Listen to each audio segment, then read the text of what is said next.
컴퓨터가요. 같이 봉독하겠습니다. 이는 한 아기가 우리에게 낳고 한 아들을 우리에게 주신 바 되었는데 그의 어깨는 정사를 메었고 그의 이름은 기묘자라 모사라 전능하신 하나님이라 영존하시는 아버지라 평강의 왕이라 할 것임이라. 그 정사와 평강의 더함이 무궁하며 또 다윗의 왕좌와 그의 나라에 군림하여 그 나라를 굳게 세우고 지금 이후로 영원히 정의와 공의로 그것을 보존하실 것이라. 만군의 여호와의 열심히 이를 이루시리라. 아멘. 우리 옆에 분하고 인사했으면 좋겠습니다. 추운 날씨에 어떻게 지내십니까?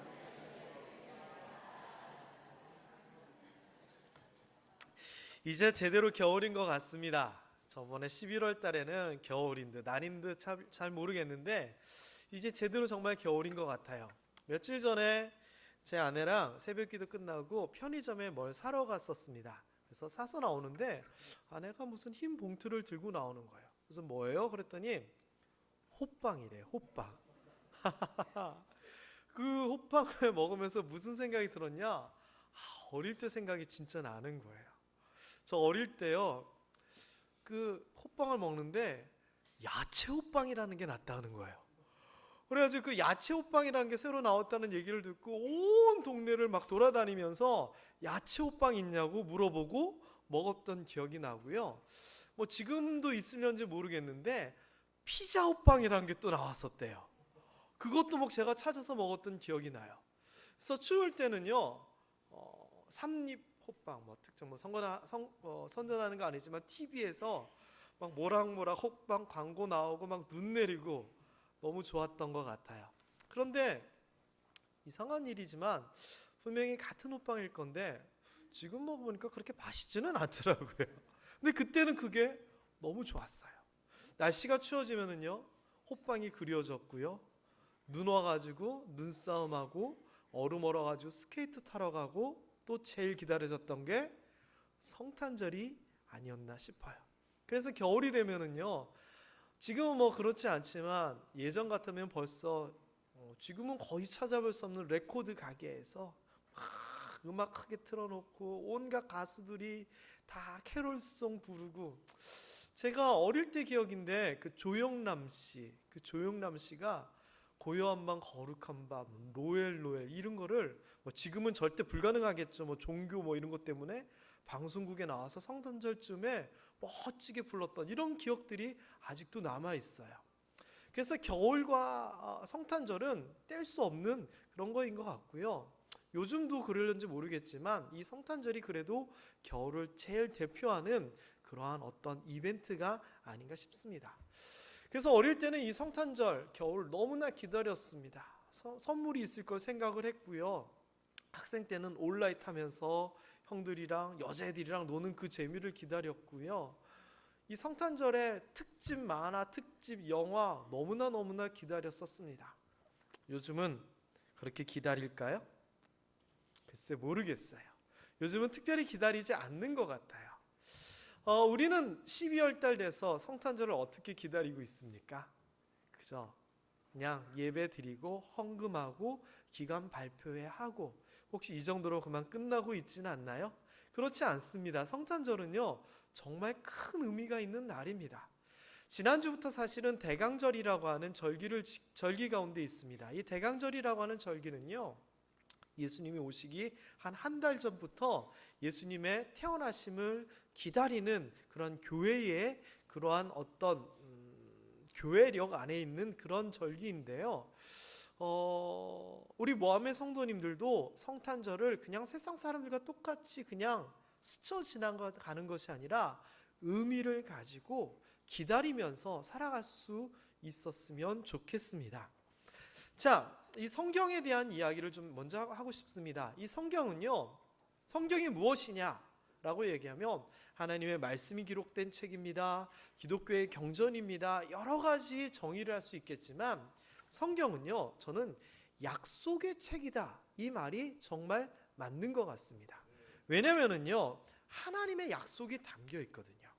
그래서 특별히요, 이 성경을 분류를 할 때 예수님이 태어나시기 이전에 기록된 성경을 구약이라고 하고 예수님이 태어난 이후에 기록된 성경을 신약이라고 하면서 약속 약자를 씁니다. 그리고 실제로 영어 성경에서도요, 올드 테스타먼트, 뉴 테스타먼트라고 하면서 약속이라고 하는 단어를 써요. 그러니까 무슨 말이냐? 예전에 하셨던 하나님의 약속이고 하나님께서 새로이 하신 약속이다라고 하는 겁니다.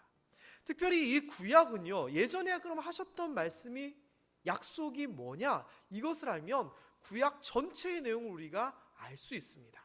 자, 제가 구약 창세기부터 말라기까지 낙권으로 따지면 39권이 들어있는데요, 이 39권을 한 줄로 내용을 요약을 한번 해보겠습니다. 가능할까요? 할 수 있으니까 제가 이렇게 장담을 하죠. 구약 성경 창세기부터 말라기까지의 내용을 한 줄로 요약하면 이겁니다.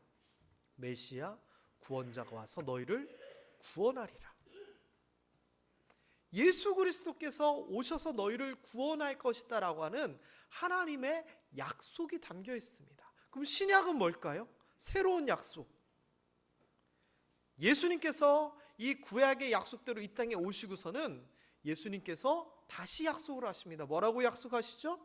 내가 하늘로 올라간 것처럼 나중에 다시 오겠다라고 하는 그 약속입니다. 그래서 신약을 다시 정리를 하면 메시아가 다시 와서 구원하리라가 신약입니다. 너무 짧은가요? 조금 더 늘려가지고 설명을 해서 요약을 하면 구약의 내용은 이렇습니다. 성경, 구약 성경을 다 못 읽어보신 분은 오늘 횡재하신 겁니다. 제가 한 번에 다 알려드립니다. 자, 여기서부터 한번 읽어볼까요? 시작. 천지를 창조하신 하나님께서 죄로 인해 타락한 인간을 구원하시기 위하여 아브라함을 부르시어 복의 근원을 삼으시고 그의 자손을 통하여 구세주를 주시기로 하셨다. 이게 구약 전체의 내용입니다. 그리고 누가 누구 낳고 어떤 왕이 생기고 무슨 일이 벌어지고 이 모든 얘기는요, 이러한 약속을 지키시는 과정을 기록한 겁니다. 그래서 아브라함으로부터 이스라엘 민족이 나오고 민족 가운데 다윗을 통하여 유다 왕국을 세우시고 그 후손 가운데 예수 그리스도가 태어나는, 더 앞에서부터 얘기하면 아담부터 예수 그리스도 이전까지의 내용이 이러한 구약 안에 담겨 있는 거고, 그것들이 기록된 목적은 예수 그리스도를 향하고 있는 겁니다. 자, 하나님의 약속, 아브라함부터 시작했다고 했는데요, 제가 읽어보겠습니다. 잘 알고 있는 부분인데 옛날 성경 버전으로 한번 찾아봤습니다. 아브라함에게 이르시되 너는 본토 친척 아비 집을 떠나 내가 내게 지시할 땅으로 가라 라고 얘기를 하십니다. 그러면서 하신 얘기가 내가 너로 큰 민족을 이루게 하겠다라고 얘기합니다. 그 당시 아브라함은 75세였습니다. 자식이 없었습니다. 그런데 하나님께서 자손을 주고 큰 민족을 주겠다라고 약속을 하신 겁니다. 그리고 내게 복을 주어서 네 이름을 창대하게 하겠다. 어느 정도로 창대해졌느냐? 오늘날 살고 있는 우리가 알 정도로, 여러분이 잘 알고 있는 링컨 대통령 있죠? 링컨 대통령의 앞에는 퍼스트 네임이 뭔지 아십니까? 아브라함입니다. 그 정도로 모든 사람이 부러워하고 위대하게 생각하는 이름이 되었습니다. 자, 그 다음에 중요한 표현이 나옵니다. 너는 복의 근원이 될지다. 우물의 근원이 있어서 거기서 물이 송송송송 솟아가지고 우물을 이루고 거기에서 흘러 시냇물이 되어가지고 저 바다로 가는 것처럼 아브라함, 너를 통하여서 너로부터 시작해서 복이 나올 거야. 네가 그 복의 근원이 될 거야 라고 얘기합니다. 이것은요, 아브라함을 통하여 그 혈통을 통하여 예수 그리스도, 진정한 복인 예수 그리스도까지 연결됨을 의미합니다. 자, 그 다음에 3절에 보면은요, 너를 축복하는 자에게 내가 복을 내리겠고 너를 저주하는 자를 내가 저주하겠다라고 얘기하면서 뭐라고 얘기하냐면은 땅의 모든 족속이 너로 인하여 복을 받을 것이다 라고 얘기합니다. 뭐냐? 이것은 나중에 예수 그리스도를 통하여 땅의 모든 족속, 열방, 모든 민족이 구원함을 얻게 되는 하나님의 목표와 이상을 이 아브라함에게 심어주셔서 보여주신 겁니다.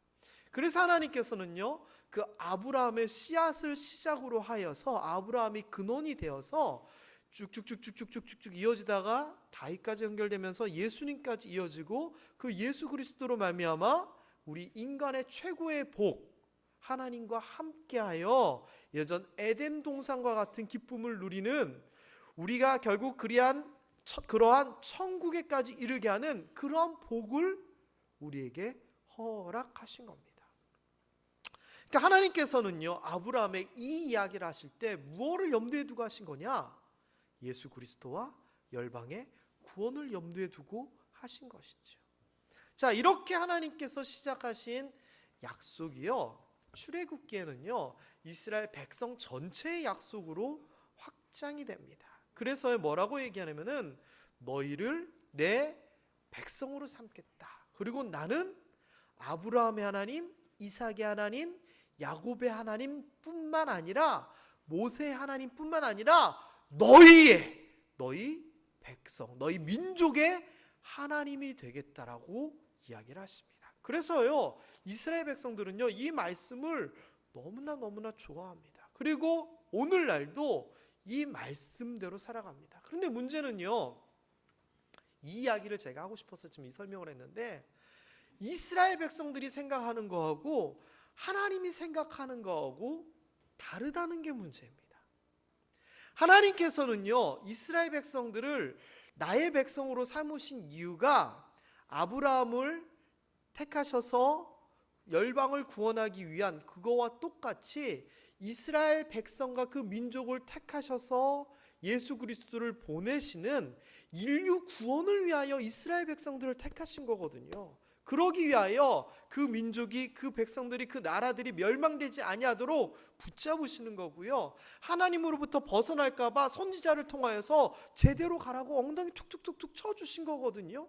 그러니까 이스라엘 백성들은 오해를 해버린 겁니다. 무슨 오해? 하나님이 우리를 위하여 있구나. 하나님을 위하여 이스라엘이 존재한 건데 하나님의 뜻을 위하여 온 인류를 구원하기 위한 그 하나님의 뜻 때문에 이스라엘 백성들을 붙잡으시고 도우시는 건데 이스라엘 백성들은요 거꾸로 하나님이 우리 때문에 있구나 라고 생각하는 겁니다. 이게 오늘날까지 사실 이어지고 있습니다. 지금도요, 제가 얼마 전 어떤 설교에서도 한번 이야기를 했지만 사실 오늘 설교는 그때 이야기의 정리입니다. 이스라엘 백성들은요 아직도 자기네들만 하나님의 택함 받은 민족이다라고 생각합니다. 아직도요. 그리고 아직도 메시아를 기다립니다. 그리고 아직도 그 메시아가 이 땅에 오면 세상을 자기네들이 중심되어 다스릴 것이다라고 생각합니다. 제가 저번 무슨 설교에서 이스라엘 국기 한번 그려드렸죠? 이스라엘 국기에 있는 별입니다. 이 별이 무슨 의미냐? 다윗의 별이라고 합니다. 뭐냐? 자기네들이 다윗 왕조의 후예라는 겁니다. 그리고 메시아를 기다리고 있습니다. 자, 그러던 이스라엘 백성들에게 이사야서를 통하여 이 말씀이 주어집니다. 읽어볼까요? 오늘 본문이죠. 이는 한 아기가 우리에게 낳고 한 아들을 우리에게 주신 바 되었는데 그의 어깨에는 정사를 메었고 그의 이름은 기묘자라 모사라 전능하신 하나님이라 영존하시는 아버지라 평강의 왕이라 할 것임이라. 와, 이게 무슨 얘기입니까? 우리는 사실 이게 예수 그리스도에 대한 이야기이고 다 알아요. 근데 이스라엘 사람들 입장에서는 이사야 시대, 다시 얘기하면은 어렵고 힘들었던, 나라적으로 혼란했던 시기에 이 말씀이 주어졌다는 것은 뭐냐? 기다려, 메시아가 올 거야. 그 메시아가 와서 어깨에 정사, 통치권, 주권을 가졌는데 그분이 평강의 왕이야.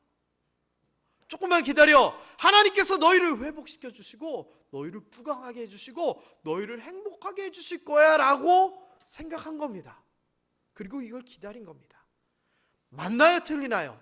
맞아요. 그런데 문제는요, 관점에서 차이가 있었어요. 하나님은 예수 그리스도를 통한 인류의 구원을 이야기하시면서 이야기를 하셨고, 이스라엘은 자기네들만을 위한 왕으로서 기다려온 겁니다. 이 구절들을 좀 설명을 하면은요, 좀 이 정사라고 하는 표현은 아까 얘기했듯이 통치권, 주권을 얘기하고요, 기묘자라고 하는 것은 놀랄 만한 사람, 원더풀 이 의미예요. 그래서 우리 성경에는 이렇게 떨어져 있지만 합쳐서 놀라울 모사, 옆에서 지혜를 주는 조언자, 어드바이저를 얘기하는 거거든요. 옆에서 우리를 도와주시고 이야기해 주시는 놀라운 조언자다, 이런 표현을 얘기하는 거예요. 그 다음에 그 당시 사람들로서는 이해 못했을 거예요. 아니면은 하나님께서 직접 오셔서 자기를 다스린다라고 하는 그런 의미로 생각했을지 모르겠지만, 한 아기가 우리에게 낳는데 그가 전능하신 하나님이고 영존하시는 아버지라고 하는 이 말을 통하여서, 우리는 예수 그리스도가 하나님과 하나이다라고 하는 개념으로 이해하지만 그들에게는 하나님이 직접 다스리시는 하나님의 통치와 하나님의 나라로서 이해했을 거예요. 자, 어쨌거나요, 하나님께서는요, 이렇게 놀라운 메시아에 대한 약속을 구약에서 한 거예요. 이사야 시대는요, 굉장히 어려운 시대였어요. 그때 희망을 던진 거죠. 그것은 이스라엘에 대한 희망일 뿐만 아니라 온 인류에 대한 희망이었습니다. 자, 게다가요, 이스라엘 사람들 입장에서는 이 말씀이 너무나 좋은 이유가 뭐냐? 그 다음에 이어지는 구절이에요. 그 정사와 평강의 더함이 무궁하다. 그 왕권, 그 통치권과 그 평안함이 계속해서 영원히 더해진다, 더 커진다라고 얘기를 하면서 다윗의 왕좌와 그의 나라에 군림한다라고 하는 이 말이 그들에게 팍 꽂힙니다. 왜요? 지금 이 말씀이 선포될 때가 그때거든요. 다윗 왕조 때거든요. 그러니까 우리나라가 이렇게 힘들고 어렵지만 하나님께서 이 다윗 왕조의 한 아기가 태어나게 하고 그 다윗의 후손을 통하여서 그 나라가 군림한다, 그리고 그 나라를 굳게 세우고 영원히 보존하실 거고 그것을 위해 하나님께서 열심히 해가지고 이루어주실 거다라고 그들은 받아들인 거예요. 그들은요, 잘 받아들였는데요, 문제는 자기들의 관점, 자기들의 수준, 자기들의 가치, 자기들의 목적으로 받아들인 거예요.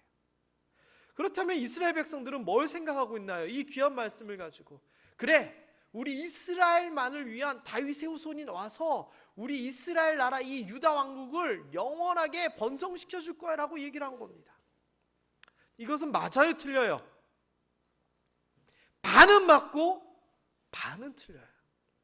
자, 이것이 그런데 이루어집니다. 어떻게 이루어지냐? 예수 그리스도를 통해 이루어집니다. 자, 그런데 마태복음에서도요, 그러한 내용들이 강조되는데, 아까 얘기했던 아브라함에 대한 이야기를 하면서 다윗의 자손 예수 그리스도를 얘기합니다. 이게 뭐냐? 구약에 얘기했던 아까 다윗의 왕조가 이어진다라고 하는 것에 대한 이야기인데, 이것은요, 실제로 예수 그리스도를 통하여 그 모든 것이 다 이루어진 게 맞긴 맞는데 이스라엘 사람들 입장에서는 조금 아닌 거예요. 이 다윗의 자손이라고 하는 표현은요, 우리 생각에는 그냥 다윗의 후손인가? 아니에요. 그들에게는 메시아 개념입니다. 아까 앞에서도 다윗의 자손, 다윗의 후손 얘기가 나왔잖아요. 마태복음 9장에 보면은 두 맹인이 예수 그리스도를 따라오면서 이렇게 부르는 장면, 다윗의 자손이여 우리를 불쌍히 여기소서. 제가 예전에 설명했잖아요. 여기서 말하는 다윗의 자손이라고 하는 의미가 메시아라고 하는 의미.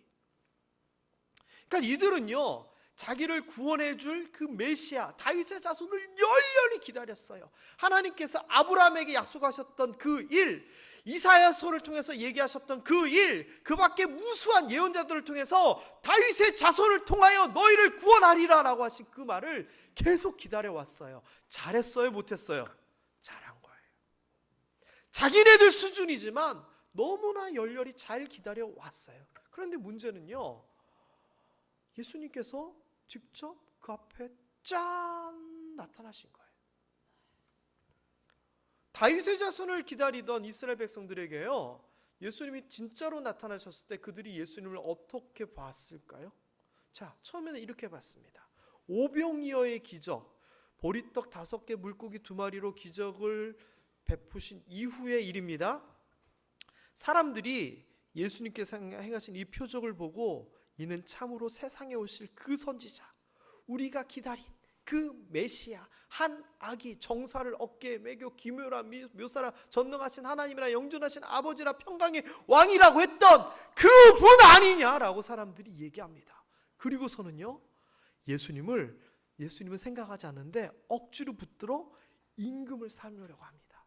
자, 이때 상황이 어떤 상황이냐면요, 로마에 의해서 나라가 뺏긴 상황이에요. 우리 일제시대입니다. 그런데 한 사람에 대한 소문이 퍼지는 겁니다. 말씀에 권세가 있어요. 병든 자를 고쳐요. 귀신 들린 자를 고쳐요. 죽었던 자를 살려내요. 떡 몇 개 가지고 5,000명을 먹여요. 무슨 생각이 들까요? 누구라 생각이 들까요? 바로 그들이 기다려왔던, 수천 년간 기다려왔던 다윗의 자손이다 생각을 한 거예요. 왕으로 삼을 수밖에 없죠. 왜? 기다려왔던 메시아가 왔는데 이 사람을 우리가 왕으로 삼으면 이 사람을 통하여 성경에서 얘기하던 모든 원수를 무찌르고 자기네들이 영광을 얻는 그 나라로 회복이 되는 거예요. 예전에 다윗 왕 시대에, 솔로몬 시대의 영광을 그들이 누릴 수 있는 거예요. 그래서 예수님께서 나귀를 타고 예루살렘 성전으로 올라가실 때 사람들이 종려나무 잎을 흔들면서 왕에게 하던 극찬의 만세 소리, 호산나 호산나 다윗의 이름으로 오시는 이여, 그렇게 외쳤던 게 이 이유예요. 그러니까 그들이 예수님을 잘 본 거죠. 다윗의 자손, 우리의 메시아로. 그런데 자기네들을 해방시켜주고 자기네들을 잘 살게 해줄 줄 알았던 예수님이 이상한 얘기를 하는 겁니다. 중요한 표현인데요, 그들의 기대에서 벗어나는 겁니다. 그들이 바라보고 그들이 소망했던 것과 틀린 뭔가의 모습을 보이는 겁니다. 이제 사람들이 막 모이기 시작하고 제자들조차도 야, 예수님이 왕 되시면 내가 우정하고 네가 좌회정하고 이런 얘기가 오고 가고 있는데 예수님께서 뜬금없이 뭐라고 얘기하시느냐? 이 세상에 대한 심판이 이르렀으니 이 세상의 임금은 쫓겨나리라. 이 세상의 임금은 누굴까요? 사탄 마귀의 권세가 끝나는, 죽음의 권세가 끝나는 것에 대한 이야기입니다. 내가 땅에서 들리면 모든 사람을 내게로 이끌겠노라 하십니다. 땅에서 들린다라고 하는 이 표현은요, 제자들도 사람들도 다 듣고 무슨 말인지 알아요. 뭐냐? 십자가에 못 박혀 죽는 것을 얘기하는 거거든요. 아니, 이게 무슨 뜬금없는 얘기입니까? 분위기 좋은데. 이제 예수님께서 내가 바로 그 메시아다, 나를 따르라 한마디만 하면 온 이스라엘 사람들이 몰려들 건데, 그러면 자기네들이 목숨 걸고 로마랑 싸울 건데, 그러면 성경에서 예전에 우리 조상들을 통해서 들었던 이야기, 하나님의 군대가 나타나고 하나님의 도우심으로 말미암아 적들이 무너지고 하나님께서 대신 싸우시고, 기드온의 이야기, 삼손의 이야기, 누구의 이야기, 그들 머릿속에는 다 그거밖에 없는데, 그랬던 예수님이 갑자기 내가 십자가에 못 박혀 죽느라 그 얘기를 하는 겁니다. 그들이 생각하고 기대했던 거랑 너무 틀린 겁니다. 그래서요, 그 사람들이 뭐라고 했는 줄 아세요? 제자들을 비롯한 그 이야기를 들었던 사람들이, 우리가 율법, 성경, 구약 성경을 얘기하는 겁니다. 그리스도 메시아가 오면은 영원히 계신다고 했는데 뭔 죽음, 뭔 십자가, 뭔 들림? 야, 너는 어찌하여 인자가 들려야 하리라고 하느냐? 그 인자가 도대체 뭐고 너는 그럼 도대체 뭐냐? 지금 예수님에게 그거 묻고 있는 겁니다. 아니, 이게 도대체 무슨 말이냐? 성경에 따르면 메시아는 우리가 영원히 함께한다고 그랬는데 죽기는 왜 죽어? 그럼 너는 뭐야? 당신은 뭐야? 지금 이 이야기를 하는 겁니다. 납득할 수가 없었죠. 게다가 진짜로 조금 있으니까 군대와 천부장과 유대인의 아랫 사람들이 예수를 잡아 결박합니다. 그리고 사람들에게 끌려가고요, 예수 그리스도가 심판을 받게 되는 겁니다. 완전히 그들의 기대에서 벗어나는 겁니다. 그렇게 되니까 이 사람들이 마음이 엇나가 버립니다. 총독이 물어봅니다. 누구를 놓아주기를 원하느냐? 바라바와 예수. 바라바를 놓아주소서. 아니 예수라고 하는 이 예수는 어떻게 하랴? 십자가에 못 박게 하겠나이다. 이 사람이 무슨 악한 일을 하였다고 그러냐? 더욱 소리질러 십자가에 못 박게 하겠나이다. 그들이요 기대하던 메시아가 아니었거든요. 그들이 생각하던 다윗의 후손으로서 자기네 나라들을 부강하게 하고 자기들을 행복하게 해줄 그런 사람이 아니었거든요. 그래서 그들이 십자가에 못 박으라 그런 겁니다. 분위기가 너무 침울해지는데요. 제가 다른 예를 들어서 좀 해볼까요? 한 남자가요 펜팔을 했습니다. 펜팔. 솔직히 나 펜팔 해봤다. 한번 손 들어보세요. 펜팔 해보신 분 한 분도 없으세요? 야, 저 어릴 때 그런 하이틴 잡지에 보면은 뒤에 쫙 조그맣게 나오죠. 부산에 사는 18살 씩씩한 남자입니다. 저와 펜팔하실 참하고 착하신 서울 아가씨를 기다립니다. 그러면서 멋진 한 구절 써놓고 주소 해놓고 그런 거 쫙 있었잖아요. 어떤 남자가 펜팔을 했어요. 그래서 서울 아가씨랑 김천 총각이라고 할게요. 김천 총각이 펜팔을 한 거예요. 너무나 이야기도 잘 맞고 너무나 마음에 들어요. 근데 너무 궁금한 거예요. 도대체 어떻게 생겼을까? 그런데 멀리 계신 버시시여, 그대가 너무 궁금합니다. 그랬더니 답장이 오기를, 제 머리는 긴 생머리에다가 저는 날씬하고 뭐 어떻게 막 설명을 한 거예요. 자, 사진이 온 건 아니지만 답장을 보니까 상상이 가는 거예요. 그래서 자기 혼자 머릿속에 상상을 하는 겁니다. 나랑 펜팔하는 이 아가씨는 이렇게 생겼겠구나. 자, 그런데 만났어요. 직접 만났어요. 어떨까요? 자기가 상상하던 그 모습과 똑같을까요? 안 똑같을까요? 김종수 장로님이 좀 이상하게 웃으십니다. 경험이 있으신 거 아닌가요, 장로님? 있으세요? 펜팔? 얼굴 빨개지셨습니다. 노코멘트 하겠습니다. 네. 자, 어쨌거나 만났는데 머리가 새까만 것도 많고 긴 것도 많고 한데 자기가 기대하는 모습하고 너무 틀린 거예요. 그러면 어떻게 되는 거죠?